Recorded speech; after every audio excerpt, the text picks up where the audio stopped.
She laughed and said, "It's kind of cute how you get jealous when I spend time with my ex. Maybe you're just not boyfriend material." I didn't argue. By the next day, all her belongings were boxed up and ready to go. My name is Ethan, I am 29, and I work in IT support for a mid-sized hospital. I live in a rented 2-bedroom apartment outside Columbus, and my weeks are pretty routine: early shifts, gym after work, groceries on Sunday. My girlfriend is Maya. She is 27, and we have been together a little over a year.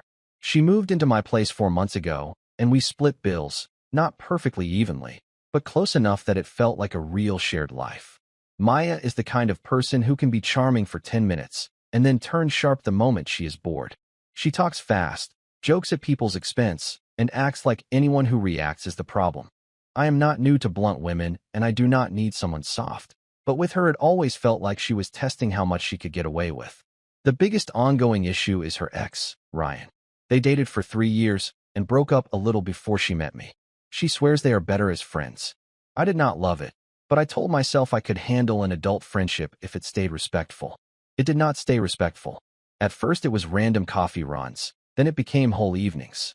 She would mention it like an afterthought, while putting on mascara, like she was announcing she was going to the mailbox. If I asked questions, she would roll her eyes and say I was doing the insecure thing again. 2 nights ago she came home late, smelling like the bar down the street, and dropped her phone on the counter face down. I asked how her night was. She said fun. Ryan was in a better mood than usual. That phrasing hit me wrong, like I was hearing about a boyfriend, not an ex. I told her I was not comfortable with her spending one-on-one time with him this often, especially at night, especially drinking. I said I was not trying to control her. I was asking for boundaries that made sense if we were serious. She laughed, leaned on the doorway like I was a coworker telling a bad joke, and said it was kind of cute how I get jealous when she spends time with her ex. Then she said maybe I was just not boyfriend material. I did not argue. I went quiet, because something in me clicked into place. When she said that, I did not feel angry. I felt finished. Not finished with the conversation. Finished with the equation I had been trying to solve for months. Up until that moment, I had been approaching this like a problem I could fix with better communication. I asked for clearer plans. I suggested group settings instead of one-on-one drinks. I offered to meet Ryan so it would not feel like some shadow presence in my relationship. Every suggestion was treated like I was applying for permission to exist in my own apartment. Her comment about not being boyfriend material was not just an insult. It was positioning. She was framing my discomfort as weakness and herself as the evaluator. I do not compete for my own relationship. She went to shower, still smirking like she had scored a point. I cleaned the kitchen in silence. I replayed the last 4 months since she moved in. The times she stayed out late without telling me. The way she would say Ryan knows me better than anyone, even when I was sitting right there. The way she compared how he handled things versus how I did. If this were reversed, if I was drinking alone with my ex weekly and telling Maya she was cute for feeling weird about it, I know exactly how that would have gone. There would have been a scene. There would have been a list of demands. But when I asked for basic respect, I was insecure. I went to bed before she came out of the bathroom. I did not start a fight. I did not scroll through her phone. I did not threaten anything dramatic. I just lay there and did math. The lease is in my name. Utilities are in my name. She transferred me her portion of rent every month, but there is no legal entanglement beyond shared furniture and her mail coming here. By midnight, I had already decided what I was going to do. Not because I was jealous. Because I refused to stay where I am openly ranked beneath another man and then mocked for noticing.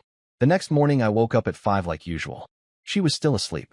I made coffee, opened my laptop, and put in a request for a half-day off. Then I started pulling boxes out of the storage closet. I did not slam cabinets or move dramatically. I treated it like a quiet Saturday project. The first thing I packed was the easy stuff. Her shoes from the hallway rack. The extra makeup trays that had taken over half the bathroom counter. The stack of mail with her name on it that I had been meaning to hand her anyway. I labeled each box with a black marker so there would be no confusion later. Around 7, she walked into the kitchen in one of my old college shirts, saw the boxes, and frowned like I had rearranged furniture without asking. She asked what I was doing. I told her I was organizing. That was technically true. She poured coffee, scrolled through her phone, and said she might meet Ryan later because he was having a rough week. She said it casually, like we had not had a conversation 12 hours earlier about boundaries. That sealed it. I said okay, left it at that, and kept packing. By 9, the bedroom closet was half empty on her side. I folded her clothes properly. I did not throw anything.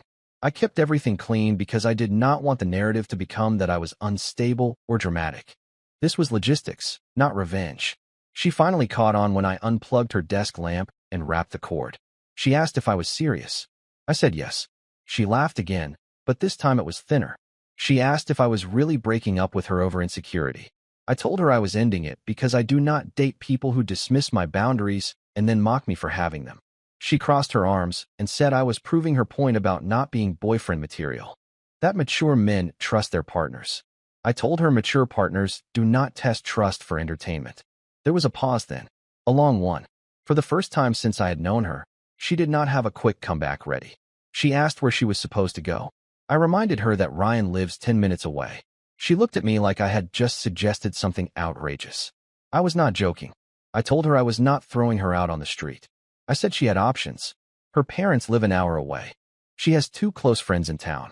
And yes, Ryan, who apparently is stable enough to be her emotional priority several nights a week. She said I was being dramatic and that couples fight. I agreed that couples do fight. But this was not a fight. This was a pattern. And the pattern was me expressing a boundary and her reframing it as a character flaw. She switched tactics. Her voice softened. She said I was overreacting and that she did not mean what she said. She claimed she was joking. I asked her to explain the joke. She could not. I told her I was not interested in negotiating a lower standard of respect. I also told her that since the lease is in my name, I was giving her until the end of the day to collect what she needed. I would help carry boxes to her car. I would not argue, but she would not be staying. She accused me of threatening her housing. I clarified that she had been here 4 months without being on the lease, and that I was not legally required to provide indefinite notice. Still, I was giving her the full day because I am not reckless. She paced the living room and said I was choosing pride over love. I told her this was not about pride. It was about alignment. If she genuinely believed I was not boyfriend material, then I was solving that problem for her. That hit. Around noon, she started pulling clothes from the closet and stuffing them into a suitcase, less carefully than I had packed the boxes. She kept making small comments under her breath about how she could not believe I was this fragile. I did not respond. I taped the final box shut and stacked it by the door. By 3 in the afternoon, her car was loaded. When she stood in the doorway, she expected me to stop her. I did not. I stepped aside and held the door open. She stood there for a few seconds like the scene was not matching the script in her head. Usually when she pushed, I pushed back. That was our rhythm. A sharp comment from her, a defensive explanation from me, then a circular debate that ended with me apologizing for being too sensitive. This time there was no debate, just logistics. She asked if that was it. I said yes. She said I was really going to let a year end like this. I corrected her. I said it ended when she decided my discomfort was entertainment. That annoyed her more than yelling would have. She said Ryan never tried to control her. I told her that if spending repeated late nights drinking alone with an ex while living with your partner requires no adjustment, then we have fundamentally different definitions of control and respect. She shook her head and said I was insecure. I told her I might be, but insecurity is not cured by humiliation. She tried one more angle. She asked if we could just take a few days to cool off. I told her no. Cooling off implies confusion. I am not confused. She loaded the last box into her trunk and slammed it harder than necessary. I stayed on the sidewalk, hands in my pockets. Not blocking her, not chasing her. Before getting into the car, she said I would regret this. She said most women would not put up with jealousy like mine. I told her I am not looking for most women. I am looking for one who does not compare me to her ex in my own kitchen. That was the last thing I said. She drove off without another word. I went back upstairs, locked the door, and changed the Wi-Fi password first. Then I changed the streaming logins. Not out of spite, out of clarity. After that, I sat on the couch in a much quieter apartment. I expected to feel something dramatic. Anger, sadness, panic. Mostly I felt relief. She texted me about 20 minutes after she left. It started predictable. Are you serious right now? Then it escalated into paragraphs about how I blindsided her, how normal couples work through things, how I was acting cold and transactional. She said I embarrassed her by suggesting she stay with Ryan. I read everything once. I did not respond. An hour later, she tried calling. I let it ring. Then another call. Then a voicemail notification. I listened to it because I wanted to be sure there was nothing logistical I needed to handle. It was not logistical. It was her crying, but not in a broken way. In an irritated way. She said I was punishing her for having friends. She said I would calm down and realize I overreacted. That was the moment I understood she still believed this was temporary. I am not interested in being someone's lesson that they assume will reverse itself. I sent one final text. I kept it short. I said I do not want further contact. Please arrange pickup of any remaining small items through email only. Then I blocked her number. Not dramatically, not with a speech. Just block. I blocked her on Instagram, Facebook, and Snapchat. I removed her from the shared photo album. I logged out of her devices from my streaming accounts. I did not post anything vague or emotional. Within 10 minutes, she tried calling from a different number. I blocked that too. People will probably ask why I did not keep communication open to be mature. The answer is simple. Every previous disagreement turned into a performance where she tried to win. I am not participating in another round. Blocking her was not about anger. It was about containment. I know how she operates. If she senses a crack, she pushes until it becomes a door. There is no door. By evening, the apartment felt different. Not empty, just stable. And then around 9, someone knocked on my door. I was not expecting anyone. When I opened the door, Ryan was standing there. He looked exactly how I expected. Casual hoodie, hands in his pockets, expression somewhere between concerned and self-satisfied. He introduced himself like we had not been orbiting each other for a year through stories and comparisons. He said Maya was at his place, and she was upset. He said she told him I overreacted and kicked her out over nothing. I told him I did not discuss my relationship with third parties. He smiled in a way that suggested he thought he had leverage. He said he just wanted to make sure everything was cool and that there was no misunderstanding. He said they had always stayed close and that it was never meant to threaten me. That wording was interesting. Never meant to threaten. I told him whether it threatened me was irrelevant. What mattered was that it crossed a boundary I clearly communicated. He shrugged and said some guys just cannot handle their girlfriend having a past. At that point, it was obvious this was not a peace visit. This was a temperature check. He wanted to see if I would fold, apologize, or ask for details. I did none of that. I said she is no longer my girlfriend. I also said I expect no further visits to my home. If she needs anything, she can email me. Not you. He asked if I was really willing to throw away a year over jealousy. I said I am willing to end a relationship where my discomfort is mocked and then defended by the man causing it. That landed. He looked less amused after that. I kept the door partially closed the entire time. I did not invite him in. I did not raise my voice. I did not debate. When the conversation stopped moving forward, I ended it. I told him this is not your problem to solve. Good night. Then I shut the door and locked it. 5 minutes later, my email notification went off. The email was from Maya. Subject line was one word. Seriously. The message itself was longer than any text she had sent that day. She said I embarrassed her in front of Ryan by refusing to talk to him. She said he was only trying to help and that I made things awkward. She repeated that I overreacted and that normal adults do not pack someone up overnight without discussion. I read it carefully because email feels more deliberate than text. There was no apology in it. There was no acknowledgement of the specific comment she made. Nothing about telling me I was not boyfriend material. Nothing about laughing when I said I was uncomfortable. The entire tone was focused on how my reaction affected her. She said she did not even know if she wanted to be with someone so rigid. That I seemed cold and calculating. That relationships require flexibility. I agreed with one thing. Relationships require flexibility, but not flexibility around basic respect. I replied once. I told her I am not interested in rehashing the same boundary. I said I communicated clearly that consistent one-on-one late night drinking with your ex made me uncomfortable. I said you dismissed that concern and framed it as a flaw in my character. That is not compatibility. That is contempt. I also clarified something important. I did not throw her out impulsively. I ended the relationship and asked her to move out of an apartment that is legally mine. There is a difference. I told her I will coordinate a time this week for her to pick up the last 2 small items she left behind. After that, no further contact. I kept it structured. No insults. No sarcasm. She responded within minutes saying I was twisting things and that I was insecure long before this. I did not answer. Instead, I archived the thread. Then I set a filter so her emails go straight to a folder I do not see unless I choose to. I am not going to debate my own standards with someone who treats them like a personality defect.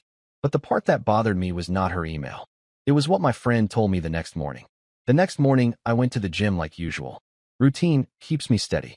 While I was finishing a set, my friend Caleb walked over with a look that was somewhere between awkward and curious. He asked if Maya and I were good. I told him we broke up. He nodded slowly and said that made sense. Then he hesitated. I asked what he meant. He said he ran into Maya and Ryan at a bar a couple of weeks ago. Not the usual neighborhood place. A different one across town. He assumed I knew. He said they did not look like two people just catching up. He said they were sitting close, her hand on his arm, laughing in a way that felt intimate. He emphasized that he did not see anything explicit, but he also said if he did not know the backstory, he would have assumed they were together. That did not shock me. It clarified things. What bothered me was not potential cheating. It was the narrative she had built. She made it seem like I was inventing tension, like my discomfort was hypothetical. Meanwhile, she was recreating a dynamic that looked exactly like dating. I thanked Caleb for telling me. I did not get angry. I did not storm out of the gym. I finished my workout. On the drive home, I thought about the timeline, the increased frequency of their hangouts, the comparisons, the way she would light up when his name came up, but act bored when I talked about my day. It all aligned. Back at the apartment, I checked the filtered email folder. There were 3 more messages from her. The tone had shifted. Less accusation, more probing. She asked if I was really done. She said maybe we both handled it poorly. She suggested meeting in person to talk like adults. I did not respond. Instead, I boxed the last 2 small items she left. A hair dryer and a framed photo of us from last summer. I set a pickup time for Saturday afternoon in a single-sentence email. No discussion, no meeting, no nostalgia. And that was when she tried one final move. Saturday came fast. She emailed that morning asking if we could talk when she picked up her things. I replied with one line. Pickup is at 2. I will leave the box outside the door. At 1:55, I placed the box in the hallway outside my apartment and locked the door. I was not interested in a doorway negotiation or a hallway performance. At 2:03, she texted from a new number saying she was there. I did not respond. A minute later, I heard her footsteps outside. Then a knock. Not aggressive. Controlled. She called my name through the door and said we should at least end this properly. She said I was being cold and that after everything we shared, she deserved a face-to-face conversation. I stayed quiet. Then she tried a different tone. Softer. She said she might have handled the jealousy comment badly. That she did not mean it the way it sounded. That she was just frustrated. That was the closest thing to accountability I had heard all week. And it only showed up once she realized I was not folding. I opened the door just enough to stand in the frame without inviting her in. She looked different. Less confident. Less amused. She said she did not think I would actually go through with it. She said she thought I would cool off and apologize like usual. That confirmed everything. I told her calmly that the moment she laughed and questioned whether I was boyfriend material, she showed me how she evaluates partners. I said I am not interested in competing with an ex or being tested for reactions. She said Ryan was just familiar. That it did not mean anything. I told her familiarity is fine. Disrespect is not. She asked if there was really no chance. I said no. Not because I hate her. Not because I am trying to win. But because once I see contempt, I do not try to negotiate it down to tolerance. She picked up the box. No hug. No dramatic goodbye. Just a long look like she was recalculating. Then she walked away. I locked the door for the last time and deleted her contact entirely. It has been 3 weeks. No texts. No visits. No drama. And for the first time in months, my apartment feels like it belongs to me instead of feeling like a stage where I am being evaluated. If that makes me not boyfriend material, I am fine with that.